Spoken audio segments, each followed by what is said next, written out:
Welcome back to the Perek Project.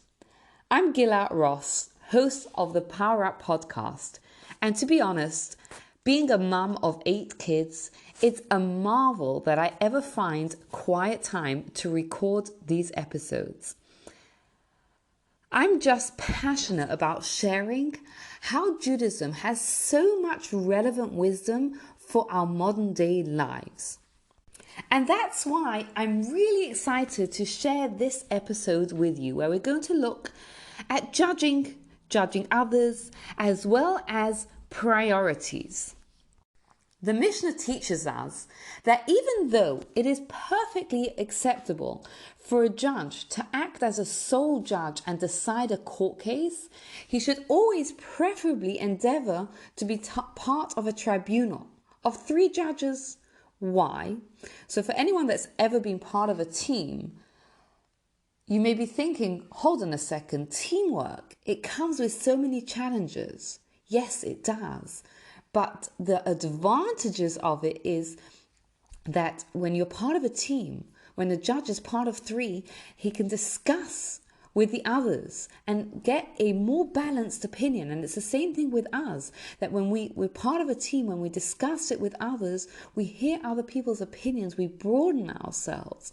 And the other part of it is that we also share responsibility. A judge who judges on their own, if he makes the wrong judgment, it's all his responsibility. But if he discusses it with others, they all share part of the responsibility. And the Mishnah gives us a very strong argument for being part of 3. It says, because only God can judge alone. God has infallible wisdom. We, on the other hand, we have a very limited picture.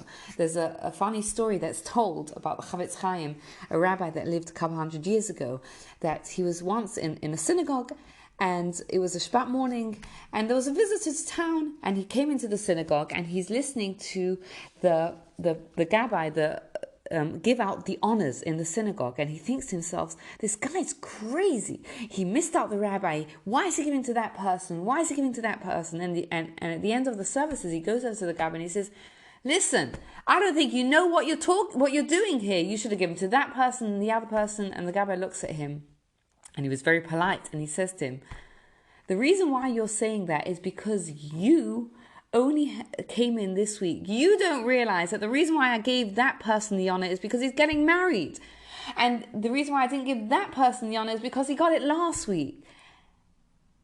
The same thing is with us. We see such a small segment. God, on the other hand, has the grand vision, the grand picture, and he can see everything, which incidentally is why we can't judge God, because we have such a small view. We see a tiny little view of ourselves and a tiny little view of history. But God, on the other hand, sees the big picture. And on the same token, this is why we shouldn't judge other people, because we have such a limited view of what's really going on. So that if we were to judge them, we are so bad at it, we're so often wrong. And likewise, he tells us, do not insist that others accept your point, your view. Give your arguments, give your proofs, and then let people decide on their own. This is directed for expert judges, but I think it's something that we would all do well to remember, whether it's in real life or whether it's in on social media. Give your arguments, give your proof, and then let people choose whether they agree or disagree with you. A few days ago, a friend said to me, "You fit so much into your day." It was such a kind comment, and it made me think, because some days, especially that day, had been so full on and hectic that all I felt like I was doing was chasing my tail and not getting very much done at all. And then I saw this, and it gave me some encouragement. Rabbi Yonatan says that someone who is able to dedicate themselves to Torah study and spiritual growth when they are under suffering from poverty, and we'll talk about what poverty means in a moment, will eventually find that their situation is eased so that they have the peace of mind to concentrate on their spirituality. Now, poverty can take many different forms. Obviously, there's financial poverty, and interestingly enough, financial poverty, the feeling of being financial poverty, is often very little to do with how much we have in our bank account, and more to do with an attitude and someone who is focused on a meaningful life and who studies the Torah develops an attitude of being satisfied with what they have, and that goes a long way towards easing financial pressures.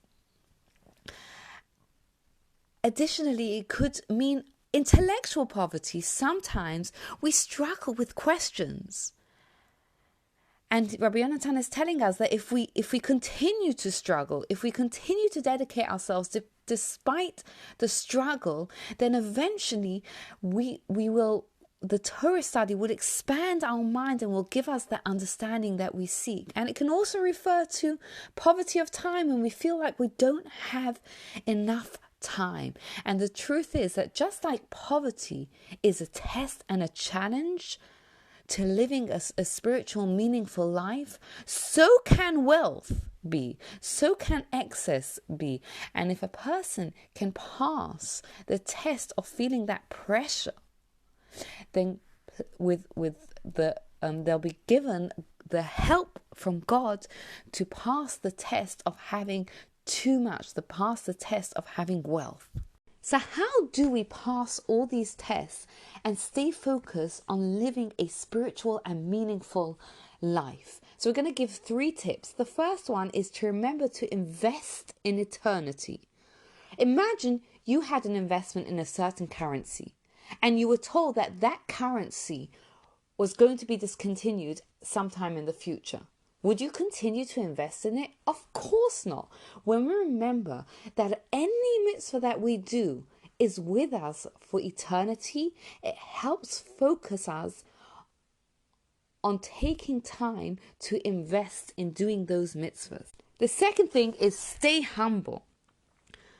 Because sometimes the pursuit of materialism is not just about paying the bills at the end of the month, but there's a prestige involved in it, in having the right house and the right car. There's a fascinating law in Judaism that reminds us to always stay humble. If, God forbid, someone were to come to you and say, kill person X or I will kill you, we are not allowed to kill that other person to save our own life. No matter who that person is. It could be someone who is way, way inferior to you. A delinquent. Doesn't matter. Because we're taught, who says that person's blood, who says your blood is redder than that other person? Your life is not more valuable than other people. And that reminds us to stay humble. And number 3, when life gets busy, it's so tempting to find an excuse and say no to focusing on Torah study and spiritual growth. But what we're told is that we are all destined to work hard, but it's our choice where we dedicate that work. We could choose to do regular work, or we can choose to take time out when it's difficult for us and focus on doing a mitzvah, on our spiritual growth instead. And I want to share with you, 6 months ago I had a baby, my eighth child, and the pregnancy was very, very difficult. And what got me through that pregnancy was exactly that, was knowing that people struggle for all different things. And I kept thinking to myself, I could be struggling and feeling ill just because, but instead I'm doing this because I'm growing a new life. And we have that attitude, and we remind ourselves that when we focus on the spiritual growth, even though it's difficult for us, we could have that difficulty in another area of life, but we are choosing to invest that difficulty into Torah and spiritual growth. And when we do make that choice to invest in eternity, we will be amply rewarded. Thank you so much for listening. We covered quite a lot, from not judging others because we don't see the full picture, to 3 tips to staying focused on living a meaningful life. What did you think of all this? You can get in touch via Instagram. You can follow me on Gila Ross. And if you got something out of this podcast, please give us a share. Share it with a friend. Follow and subscribe to get future episodes.